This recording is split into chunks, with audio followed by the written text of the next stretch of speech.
Sydney. Great to have you all over here, so to speak. I'm also in the Southern Hemisphere, so I don't know what I'm talking about. Best that I let you get on with it. Thank you very much, Karl. Finish off the conference in style with song lesson formats. All right, how are you, everybody? Karl from Sydney. I'd like to talk about song lesson formats and how to teach songs in classes. Uh, Learning songs in the language classroom is very important to me because that's how I got much better at Korean. I had a teacher who would just teach one song for an hour and a half, but by the end of it, boy, did I know how to use that grammar. So let me get you through. How I normally start it off. I show them a picture. When do you think this picture was taken? Yesterday? 10 years ago? Was it 50 years ago? Who's in the picture? What are you doing? Yeah, definitely 100 years ago. You're getting close. That's for sure. And then I'll show them something else. Show them, take a look at this. Which country are they from? Why do you think they're running? And I'll get my class to talk together in pairs, and then I'll elicit some answers from them. Just getting them in the mood for the song itself. And once I've got a few good answers, I'll go to the next one. Who's the man? Why is someone scared of him or afraid of him? Um, what does he want to do? Let the discussion sort of get going again.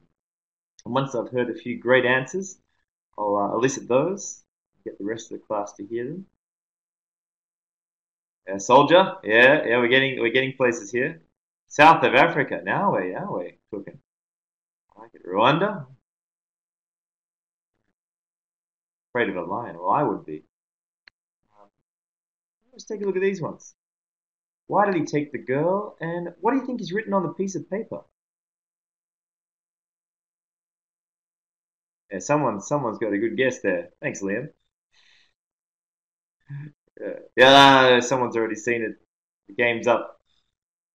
So once I've got all the answers, then I'll eventually tell the students that it's from Australia, and I'll give them the info sheet with some of the background of the story. But they'll all have different information on their sheets. So once they've read theirs, I'll have to tell the information to their partners.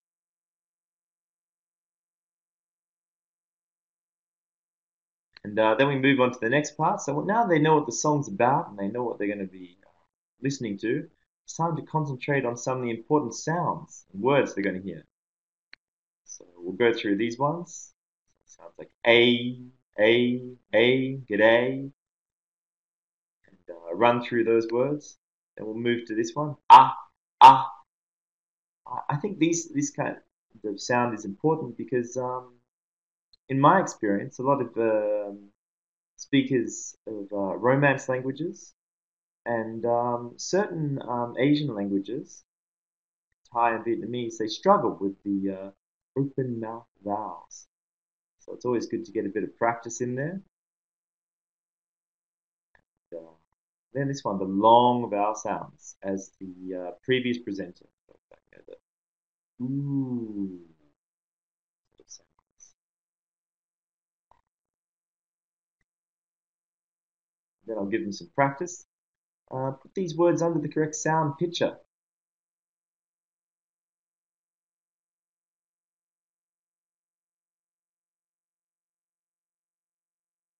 And hopefully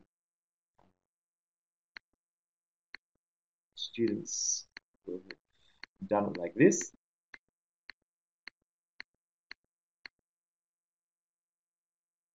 And then we'll go through and pronounce them together, starting with, for example, child. Then we'll go wild child. We'll go nice child. Paradise. Nice paradise. Wild paradise. Like this. We'll do the chant as a whole group. Then we'll go table by table, with 4 or 5 students each. Then we'll pick some pairs. Then we'll go for some individuals. And we'll do that with each set of words.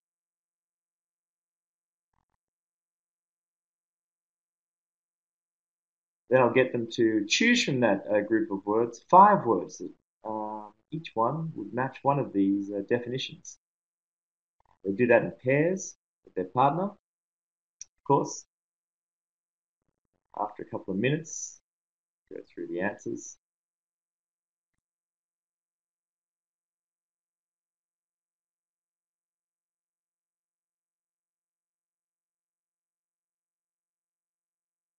And then I get them to listen to the song for the first time. And I ask them to listen to the song and circle the correct picture out of each pair. So I'll try it with you guys. See if you can guess what the first correct picture is. Here we go.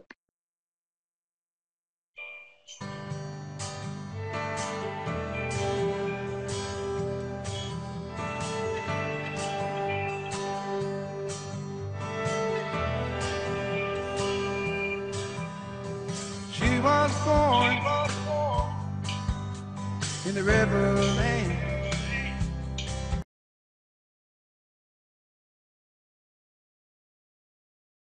Right. If you pick left, absolute champion. And then I'll ask them, what about the second one? Born of her mother into her mother's hands.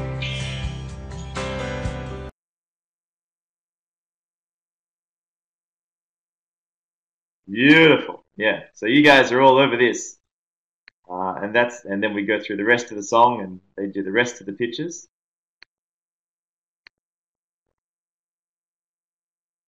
Then I'll hand out the song worksheet with the lyrics.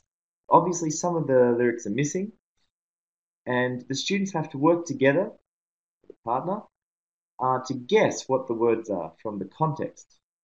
So they have to look at the words around it and look at the picture.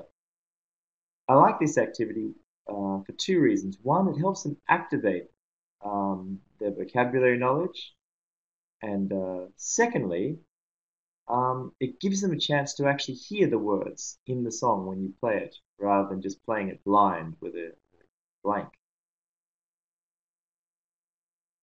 You'd be surprised how much vocabulary with a well-chosen song you can get the students to keep reusing again and again from the curriculum.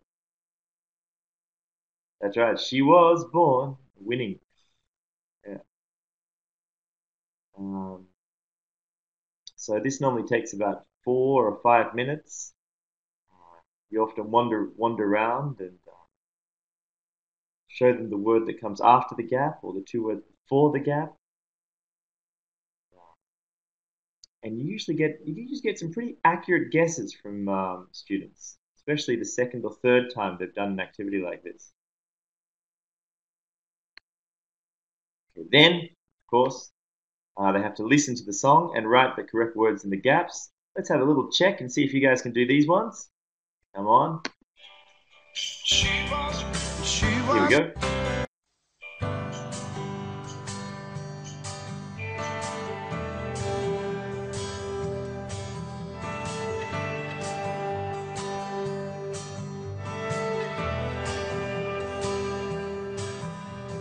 She was born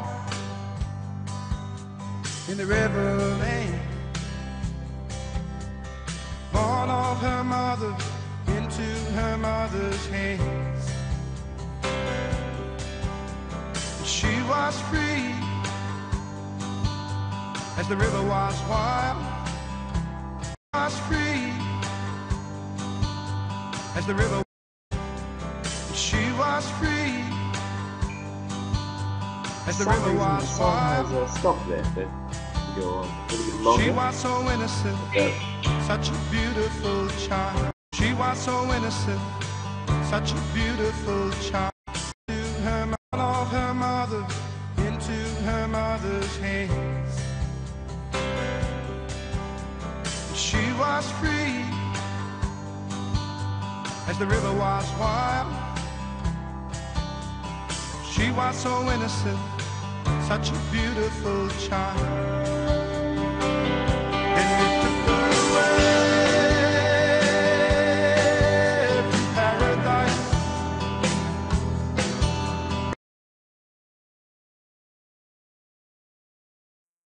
I can see from your answers there that you guys are all on top of this.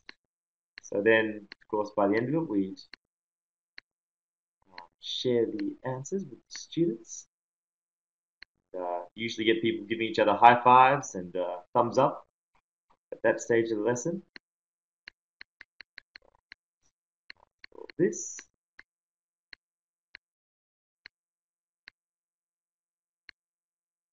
And then we'll get them to ask their partner these questions. This helps me as a teacher know whether or not they have actually understood the content of the song and understood the certain language features that are in the song.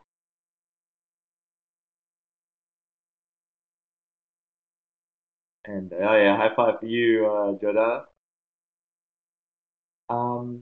And after about 3 or 4 minutes of this, I'll get the students to move together into groups and check their answers together. And you usually find that each student can contribute one of these answers very effectively. And so if you get a group of 5, you usually get 6 good answers.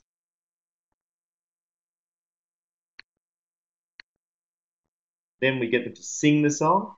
The important thing is to be an awful singer yourself, like I am, and explain to them that unless they sing very loudly, they'll have to hear me sing.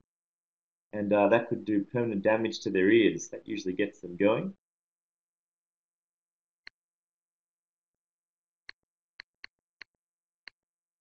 And then finally, we have a sort of extension activity where they'll talk about the content of the song or something related to the theme of the song. And that's it. That's how I normally run a song lesson. So I hope you guys enjoyed that. I hope you take some of these ideas and use them in your classroom and get your students motivated to really enjoy the language in the most wonderful form there is, which is a beautiful song. All right, thanks, guys. Perhaps I'll play you out with the rest of this music. Where everything was beautiful and very nice. Took away her mother's time. Slapped her around a little bit, teach her another one. In and out of institutions. What could they do with this child? Where was a neat solution? Fading that away in best DJ style, just to say thank you, Karl, for rounding off the conference with a really lovely song and a great way of exploiting it with your students. And all the rest of the hungry and the tired feet. When they took her away. Quite a nice little song to finish with, isn't it? Where everything was beautiful and very nice. They took her away. Your mic's off, Karl, remember? What could they do on the street? Oh, it's all gone So right. I hope that's taken you all the way to paradise. I hope the conference today has taken